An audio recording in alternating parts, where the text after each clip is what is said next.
Katalonski parlament, ki je včeraj po dolgi prisilni pauzi nadaljeval s svojim delom, bo med svojimi prvimi nalogami moral postaviti novega katalonskega predsednika.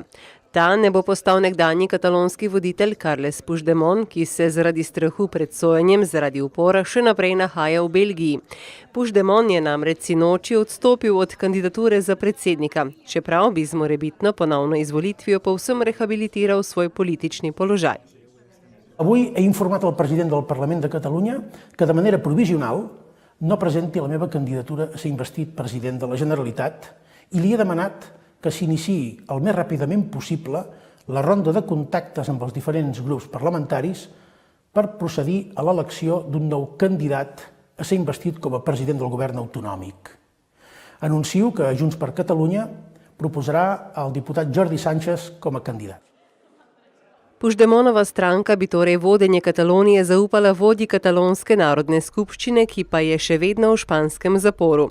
Jordi Sánchez je izbira, ki jo podpirata tudi obe ostali stranki, ki skupaj s Puigdemontovo sestavljata koalicijo za neodvisnost. En Jordi és el número 2 de la nostra llista. En Jordi representa, probablement com ningú, els valors de Junts per Catalunya. I és un home de pau, i és un home injustament tancat en una presó espanyola. Aquesta decisió es fonamenta en una única raó. En les actuals condicions, aquesta és la manera perquè es pugui acordar un nou govern. Un govern el més ràpid possible. Un govern que respecti l'acord i la voluntat del poble de Catalunya que les nostres institucions han de continuar governades per l'independentisme. Iskanje novega kandidata za predsednika se je pričelo, ko je Madrid 27. januarja prepovedal imenovanje Puigdemonta. A tudi imenovanje Sáncheza ne bo enostavno, saj Madrid tudi nad njim ni navdušen. Tudi v nasprotni smeri ni čutiti simpatije.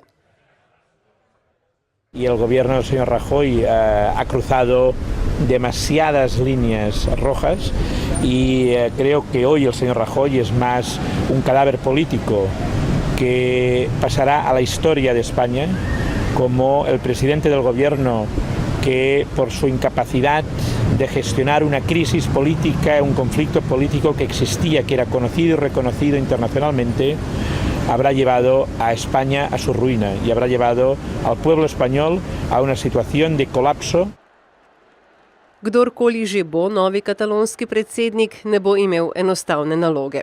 Podpora katalonski neodvisnosti je namreč najnižja v zadnjih 4 letih, saj neodvisnost podpira le še dobrih 40% Kataloncev. V teh razmerah bo vladajoča koalicija težko zagovarjala svoja prizadevanja za neodvisnost.